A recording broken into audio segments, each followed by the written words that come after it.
Do you guys ever sense any anger in this house? Oh yeah.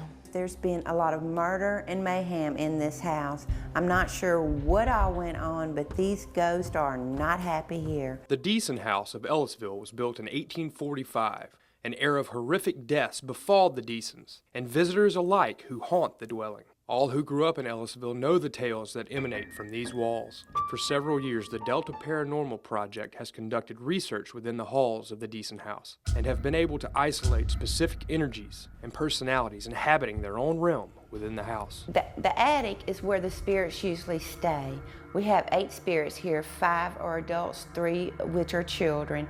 One psychic had told me that she burned to death chasing her puppy into a brush fire. Creaky wood, drafty halls, and shoddy wiring can only explain so much to the eyes and ears. But as a visitor to the house, there is truly a feeling that something's just not right. When we got to the wood on this wall, there was blood splatter, and Dr. Poole used this room to do surgical procedures during the Civil War. Delta Paranormal applies several types of instrumentation to perceive the energies of the spirits who choose to make themselves known. This is a K2.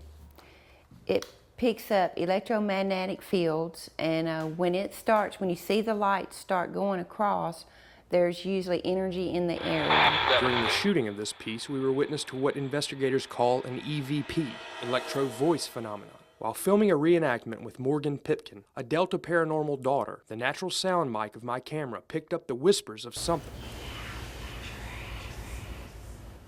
A skeptic could implore many explanations. For us, Morgan, who was turning white and close to tears, we know no one could approach the back room without being heard. Old floorboards and creaking wood would have given any one of the investigators on the front porch away. A girl last week or the week before came. She said she went home and she had actually been scratched. In the next installment of Pinebelt Paranormal, Deason House, we explore the many who died here. This is the murder room. Blood was everywhere. Including a murder that rocked Civil War Jones County and has been the seed for folklore to this day.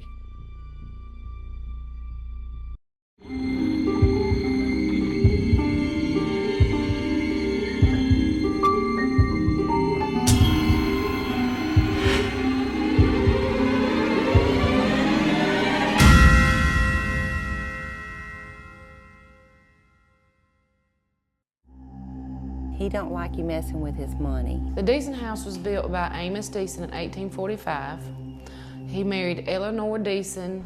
She was from the Carolinas. He owned 1,100 acres of land. He bought it for 25 cents an acre using Eleanor's dowry. Local legend holds that Amos Deason still walks the halls of his home, searching for something he left behind. He's here because he buried his gold somewhere on this property that's never been found. And we've heard him hit the side of the walls really loud and stomp down the hall. The most infamous story of all emanating from the house surrounds the tale of Newt Knight and the Free State of Jones. Cold-blooded murder. Newt Knight had gathered up a band of outlaws who rebelled against the Confederacy. The renegades relied on their knowledge of the Leaf River and their famous hideout, the Devil's Den. This is the murder room. Upon hearing that the Confederacy had sent Major Amos McLemore to round up the gang of Union sympathizers, Knight vowed that he would get McLemore first and shoot him dead.